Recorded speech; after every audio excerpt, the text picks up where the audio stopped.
Mount Everest has an issue. There are essentially an excessive number of individuals on the mountain at any one specific moment, and we are seeing the impacts of this. There is a record number of traffic supplies and human waste being abandoned, and 13 climbers have lost their lives on the mountain this year. Nepal gave 478 grants to 47 groups, and with 1.5 Sherpas helping every climber, this is more than 1,200 individuals on the mountain. A record number.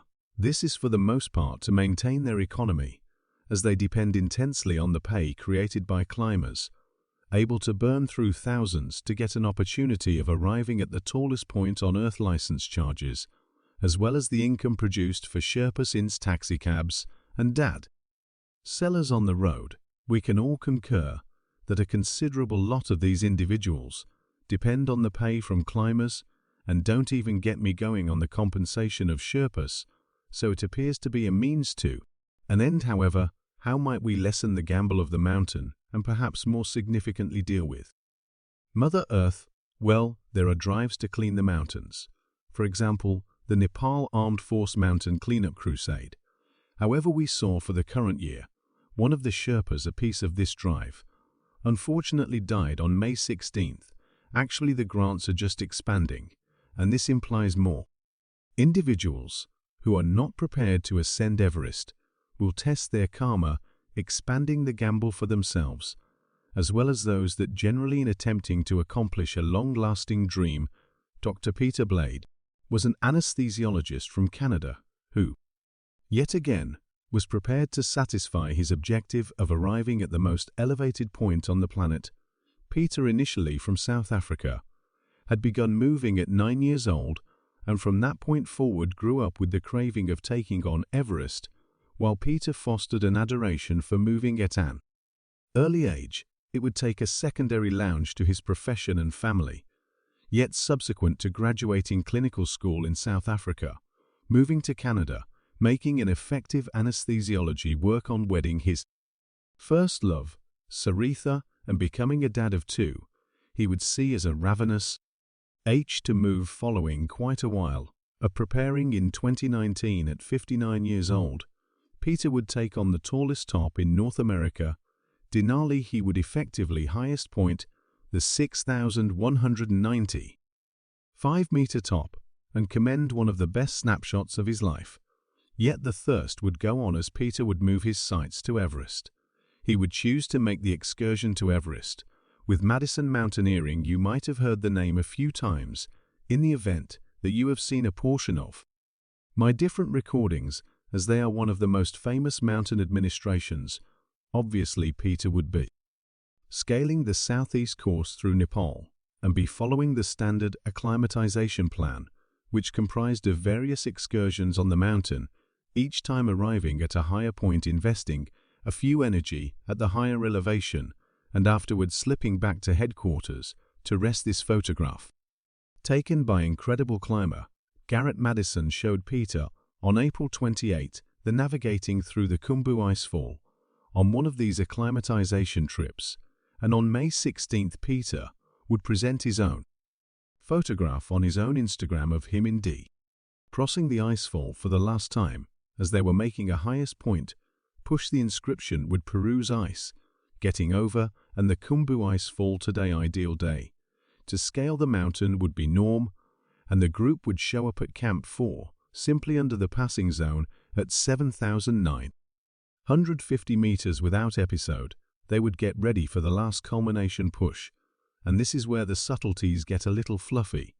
It isn't clear, assuming that Peter summited. However, in the wake of entering the demise zone, he would start to foster dry hack that others would notice, and as a result of the elevation, he would rapidly foster respiratory issues. We as a whole know the risks of the demise zone, where the oxygen is 33% of what it is at drift level, yet attempting to ascend the world's tallest top with respiratory issues, while it's anything but a decent combo. Peter would need to slide the mountain, yet his condition would just deteriorate to where his body, he could scarcely work. Subsequent to navigating back to Camp 4, and on the plummet to Camp 3 at 7,300 meters.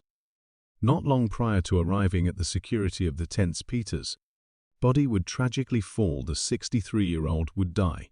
Not long after, the overflow of help from loved ones would before long follow, with an associate of Peter portraying Peter's funny bone, was top-notch. Giggling was in every case part of the experience, and you generally separated grinning. He was a believed companion to numerous. I don't completely accept that Peter's story is one of a climber not prepared to take on Everest, yet more so the lamentable reality that you can set up as long as you can remember, and at times nature simply doesn't care. However, Peter would kick the bucket pursuing a fantasy, and there were a ton more terrible approaches. Jason Kinnison's story to arrive at Everest was unfathomably not quite the same as Peter. As a matter of fact, he was never at any point expected to have come to Everest, yet the 40-year-old needed to culmination the world's tallest top for a noble cause. After calamity struck in 2006, Jason would be engaged with a serious truck crash that would leave him with a messed up leg, arms, shoulders, and after a normal activity, he would experience the ill effects of spinal string harm. This would make him be trapped in a wheelchair. Specialists let him know that he might very well at no point ever stroll in the future, yet Jason would start recovery right away, and inside the space of months, there would be a critical improvement in his condition. He would need to refigure out how to walk. And that is precisely exact thing he did. A year after his physical issue, he would get once again to work in the mines, yet it would take years before he was completely recuperated, and he never would be the equivalent intellectually. While I figured Jason could portray it most attractive back, it took a ton of my certainty, my confidence, I think injury that I had, and that truly impacted, I surmise, made me somewhat more unreliable. He needed to ascend Everest, not just on the grounds that it was a fantasy of his, yet to demonstrate the way that he would be able, and to bring issues to light around spinal line wounds. He ought to have never, at any point, come to the mountain. However, the way that he did was an accomplishment inside itself. In 2023, I will go to Nepal, to the ocean, and past Mount Everest, quite far from once engaging awful wounds in the low and dull long periods of misery, an aggressive accomplishment that I couldn't have ever longed for or believed was conceivable. After, whenever being informed that I wouldn't have the option to walk, I will capitalize on my life, and some portion of that includes assisting others who, with having had their life changed in a moment through spinal rope wounds, they ought not be failed to. Remember, they ought to be helped. Jason would move with Asian journeying. Furthermore, had arranged by setting up a stepping stool in his patio to become okay with navigating on the rungs. He would likewise go to New Zealand before the undertaking to rehearse rock getting over and elevation getting over. Like our most memorable story, Jason would have no issues adjusting to the mountain. In late May, there was anticipated to be a reasonable climate window to which the gathering would at last plan for the culmination push, subsequent to clearing their path through the Kumboy shortcoming and up the mountain to the different camps. Jason felt great. His body areas of strength for was all the preparation and planning. This video of Jason shows him simply above Camp 2. Advancing up the mountain, they would come to Camp 4 under the demise zone on May 18th, and like most climbers, get a limited quantity of rest prior to making the last push in the early hours of the morning. Jason would remain on the top of the world on May 19th, by and by demonstrating exactly the amount of coarseness and assurance he possessed, alongside being a motivation for so many. However, as we as a whole know, arriving at the highest point of Everest is just a portion of the fight. On the plunge, Jason started showing a disturbing side effects fundamentally around mind flight and disarray. To exacerbate the situation, the two Sherpas that were with Jason were running out of oxygen canisters. Now it is indistinct on the off chance that they were out of oxygen due to an absence of arranging, or on the other hand, assuming their speed was simply too sluggish. Yet this would just twisting Jason's condition, and soon after arriving at the gallery, one of the more troublesome regions on the mountain, Jason would start to decline to ascend. he was experiencing high-height cerebral edema, or HACE, a condition where the cerebrum enlarges from an absence of oxygen, causing silly ways of behaving and considerations, until eventually the body starts to close down. The two Sherpas would settle on the choice to get back to Camp 4 in front of Jason to recover more oxygen canisters prior to getting K. Once again to him, but since of a speedy change in the climate. While the Sherpas were at Camp 4, a move back up to Jason was unthinkable.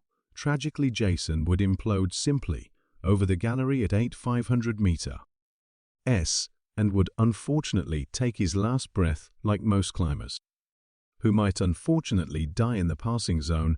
No one would have the option to recover Jason's body, a miserable reality that all climbers should confront everlastingly. Being caught over 80 meters, Jason's family would put out a few contacting remarks, with his mom recalling her last words to her child, and I said, "Well, recollect, Jason, if it's not too much trouble. Relax, be careful, and recall that I'll continuously cherish you," and that was the final words we said. It's difficult to deny his achievements, and surprisingly, Jason's sibling Adrian would state he made it cheerful, doing what he needed. There was the move up. He had his photograph on top of the culmination. I truly do accept. There is no rejecting that Jason accomplished precisely exact thing he needed to this season. Left numerous experts outwardly unfortunate that we would have a sensation that this has happened before of 2019, with long queues of climbers trying to arrive at the highest point yet, even with record quantities of climbers who simply didn't see this fundamentally to some degree to the colder climate that sent a bigger number of climbers home mid-season, numerous with a determined infection that was going around camps. However, the truth actually stays that there are more climbers on the mountain than any other time, and with that comes risk. There is no denying the ascent in passings, making it one of the deadliest season in the mountain's set of experiences, yet the inquiry actually remains: what is next for the Lord of all mountains? Unfamiliar.